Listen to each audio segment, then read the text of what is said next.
É isso aí, pessoal. Vamos falar agora sobre o jogo entre Corinthians e São Paulo, o clássico paulista do Campeonato Brasileiro, na rodada de número 8, que aconteceu nesta quarta-feira, às 21h30, na Neoquímica Arena. Foi um jogo que não agradou ninguém, foi um jogo considerado ruim pelos torcedores do Corinthians, pelos torcedores do São Paulo, pela crônica esportiva, crônica especializada, enfim, por quem assistiu. Foi um jogo que ficou mais voltado para o sistema defensivo do que propriamente em criar jogadas para fazer gols. Tanto é que destaques da partida foram os zagueiros do lado do Corinthians e também os zagueiros do lado do São Paulo. Destacando Gil e João Vitor, miolo de zaga corintiano, e Miranda e Léo pelo time do São Paulo. Mas vamos ouvir o técnico do Corinthians, que após o jogo, em entrevista coletiva, falou aí, né, o que ele achou da partida. Silvinho, boa noite. Jonas Campos da TV Gazeta. Queria saber qual a sua análise do jogo de hoje e se você achou o 0-0 um resultado justo diante do que as duas equipes apresentaram. Obrigado, boa noite.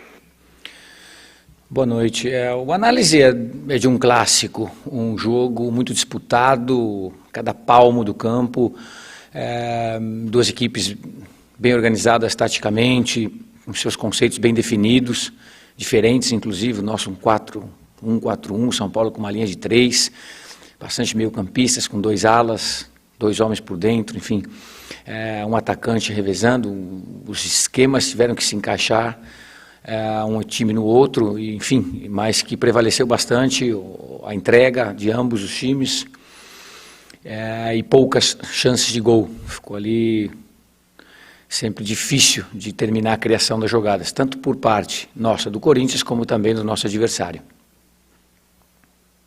Oi, Silvinho, boa noite. Flávio Ortega, ESPN Fox. Silvinho, o Jô hoje jogou até numa área maior do campo, né? Segurou bem a bola, fez o pivô. Acho que talvez tenha sido mais lúcido ali da parte ofensiva. Queria que você comentasse um pouco da dificuldade dos outros, né? Da limitação dos outros hoje para jogarem com ele, né? Uma noite ruim de Vitinho, de Matheus Vital, de Mosquito. Passou por aí também o fato de o Corinthians não vencer o Clássico? Obrigado. Olha, em partes, o Jô sim tem realizado um trabalho muito bom para o time, já faz um tempo, nós tínhamos conversado, tem oxigenado bastante o time com essas retenções, enfim, é uma característica que o atleta tem condições amplas de fazer, depois tem feito os gols também. Hoje não foi o caso, os demais atletas se sacrificaram bastante também na parte defensiva, assim como tão poucos atletas do adversário se prevaleceram na parte ofensiva. Eu quero acreditar que ofensivamente nenhum dos dois times, os seus atletas prevaleceram mais os defensores, os meio-campistas de ambos os times. Em decorrência de um jogo físico, um jogo tático, um jogo muito disputado e, novamente digo, um jogo de muita entrega. Silvinho, Marcelo Braga do GE. Hoje a gente viu uma dificuldade grande do Corinthians em criar jogadas de ataque, né? E olhando para o banco de reservas, você tinha poucas opções para mudar jogo, né? Tanto que o Marquinhos chegou há 2 dias e já entrou, já teve uma primeira oportunidade. Seu elenco hoje te oferece poucas opções de ataque. E mais uma, por favor, queria que você explicasse o que aconteceu ali naquele lance com o Gemerson, que chegou a aquecer. Talvez ele fosse substituir o Fagner, mas ele acabou não entrando. Obrigado, um abraço. Vamos lá. Eu vou pelo Gemerson, para mim não esquecer a primeira, já eu volto. O Gemerson foi um mal entendido, o Fagner ele vem de um dia anterior sem treinamento, fez exame, mas estava ok, e nós estávamos prevendo uma possível modificação no setor defensivo, com a entrada do Gemerson e passar o João Vitor para a lateral direita. Tínhamos um plano B, em caso do Fagner não terminar o jogo. Nós não sabíamos em que condições ele poderia terminar. E como no segundo tempo ele estava do lado oposto da onde estava o nosso banco, eu entendi um gesto dele dizendo, já tinha perguntado 2 vezes, ele afirmou bem, e num determinado momento ele diz com as mãos um gesto de que teria acabado, é o fim. Para ele, então nós aquecemos imediatamente o Gemerson para entrar em campo. Quando a gente vai efetuar a substituição, o Fagner diz, não, eu estou bem. E aí eu pedi desculpas, evidentemente, para um nível de atleta como é o Gemerson. Temos esses 35 dias lidado muito bem com ele, um atleta de altíssimo nível. E ele entendeu perfeitamente. No final do jogo, a gente já, no nosso vestiário, nós conversamos rapidamente ali, o Fagner explicou esse mal-entendido e foi o que ocorreu. Com relação às substituições, nós temos atletas em campo que fazem duplas funções. O próprio Vitinho é um atleta que pode jogar de meia pelo lado esquerdo, pelo lado direito, pode ser o externo, como ele terminou o jogo. O Vital é um atleta que joga como beirada, né, pelo lado esquerdo, mas pode ser um segundo atacante. O Marquinhos mesmo entrou pela direita, mas nós poderíamos fazer uma variação pela esquerda. Enfim, são atletas que fazem duas funções dentro de campo, e isso nos ajuda a poder otimizar os atletas sem algumas substituições a mais. Então é isso que tem ocorrido. Silvinho, boa noite. João Paulo Capelanes, Rádio Bandeirantes. Silvinho, a grande discussão agora vai ser sobre o nível técnico do Clássico. Acho que a opinião pública nessa quinta-feira vai ser unânime que a partida foi horrível, foi fraca tecnicamente, pelo que todos sempre esperam de um majestoso. Você concorda que o nível hoje foi extremamente abaixo do esperado? O nível da partida foi extremamente fraco? Muito obrigado. Não, extremamente fraco me parece excessivo. É um jogo de muita entrega, de muita luta. Como é um clássico. Se nós pudéssemos escolher, perdão, primeiro queríamos ter ganho. Segundo, se tivesse que empatar, sim, se fosse melhor 3-3, 4-4, sem dúvida.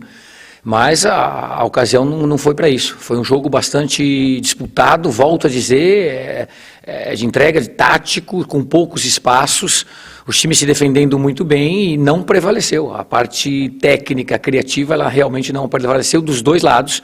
Isso fez com que o jogo ficasse no 0-0. Silvinho, boa noite. Aqui é Luan Siqueira, da Conexão FM Voz do Esporte. Hoje você completa um mês no comando do Corinthians. Este time do Corinthians já tem a cara do Silvinho? Se sim, como você avalia isso? Se não, o que falta para esse time do Corinthians ter a cara do técnico Silvinho? Obrigado. Eu gosto muito de dizer que o time ele é a cara do time, né? A cara do Corinthians. Que também é a nossa cara. Nós entendemos a casa, conhecemos-a bem e o caminho é esse, de muita disciplina, de muita entrega, de muita disputa, de estar valente em campo em todos os momentos. Eu vejo um Corinthians organizado, vejo um Corinthians defendendo bem, sofrendo menos, e claro, outras fases virão. Você me pergunta de 30 dias de trabalho, realmente a gente está buscando melhoras, entre aspas não, contente com a entrega que está sendo. É muito rápido as coisas no futebol, 30 dias passam aí 6, 7, 8 jogos, imagina, e a gente tem que estar cuidando de mais coisas, da parte ofensiva, de meio campo, de criação, mas enfim, o time é a cara do Corinthians, é aquilo que nós queremos, e melhorar, evidentemente, que temos muita margem para melhorar e devemos. Silvinho, boa noite. Rodrigo Bessoni, do portal Meu Timão. Hoje foi seu 10º jogo, completando um mês agora no Corinthians. Em cima disso, eu queria que você fizesse 2 análises, por favor. A primeira desse seu primeiro mês no clube, com várias situações acontecendo fora de campo, jogos rolando em campo, a sua adaptação. Queria que você fizesse um balanço desse seu primeiro mês. E a segunda em relação as substituições. Dos 10 jogos, em 8 você morreu com substituição para fazer. Você só fez as 5 em 2. Isso é uma estratégia? Você acha que 5 é muita coisa, pode bagunçar o time? Por que esse cenário quase sempre de você não fazer as 5 substituições? Obrigado. Bom, o balanço eu acho que ele está em cima também daquela resposta anterior. Nós estamos trabalhando todos os dias, manhã, tarde e noite, para organizar bem, para dar performance, para dar clareza para esses atletas, e vamos continuar. Houve melhoras, haverão outras e vamos continuar trabalhando.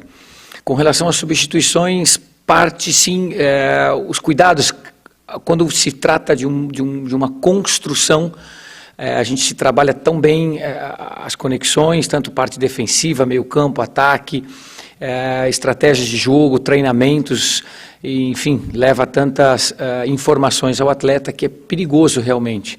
a gente fazer muitas substituições e isso não potencializar o time. Tem que tomar bastante cuidado nessa fase de construção.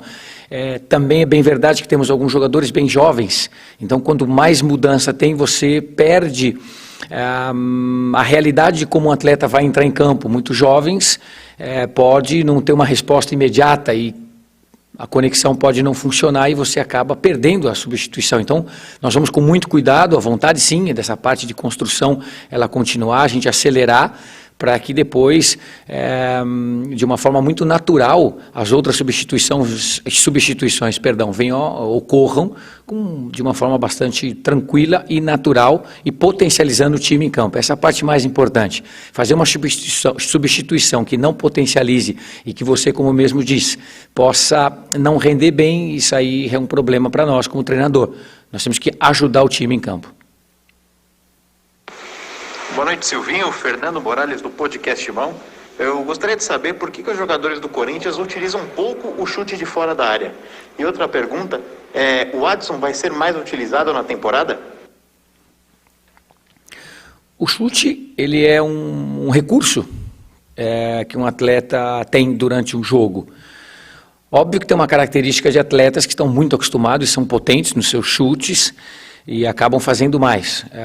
Nosso time é um time de construção, de pé, de entrar por dentro, entre linhas e buscar amplitudes, cruzamentos por baixo, agora com o Jô, tentar esse cruzamento às vezes até em meia altura ou mais.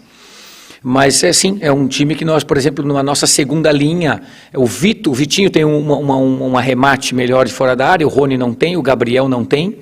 O Cantígio também não tem, o Xavier, que já jogou, também não tem, tentando lembrar os atletas que têm atuado ali naquela linha de meio campo.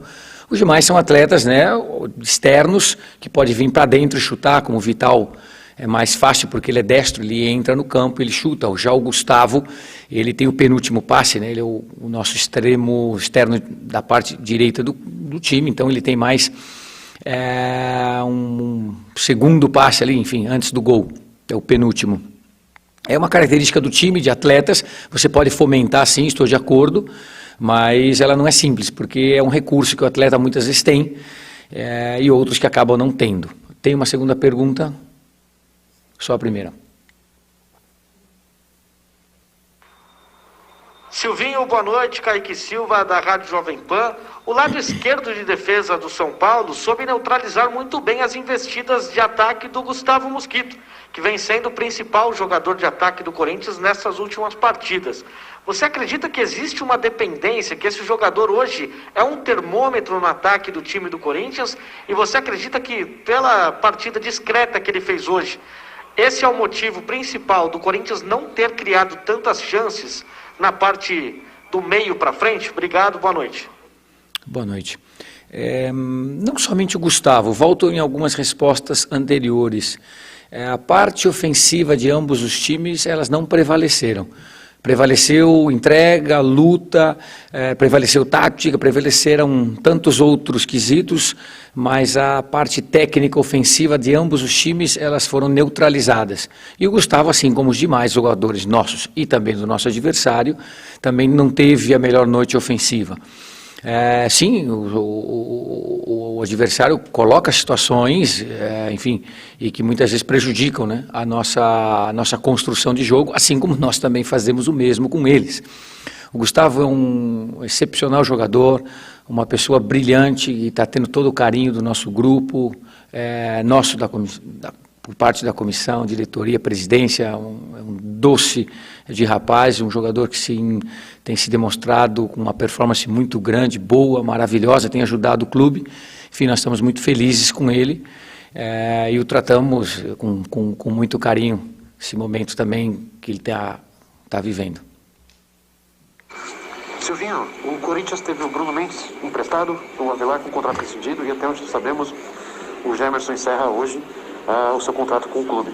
São 3 zagueiros saindo. Eu gostaria de saber de você, se, assim como você fez com o Marquinhos, pensa em retornar alguns zagueiros de empréstimo, ou até subir outros que estão no sub-23 ou sub-20, ou se a opção é buscar alguma contratação de zagueiro. O Corinthians pensa em repor essas peças?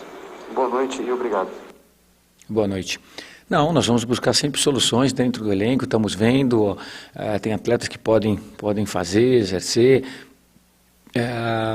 O Gil está muito seguro, o João está jogando bem, nós temos o Raul, enfim, entre outros atletas e situações que nós vamos buscar dentro do grupo que possam estar jogando. Estamos felizes com o desempenho desses atletas que estão atuando e o momento é continuar, dar uma continuidade a eles para que continuem performando dentro daquilo que a gente queira. Muito bem, você acabou de ouvir aí a entrevista coletiva do Silvinho. O Corinthians joga no próximo sábado, às 9h, pega o Internacional. Joga em casa novamente na Neoquímica Arena. Já o São Paulo joga no domingo, às 18h15 e vai encarar o líder da competição. Vai encarar o Red Bull Bragantino no Morumbi.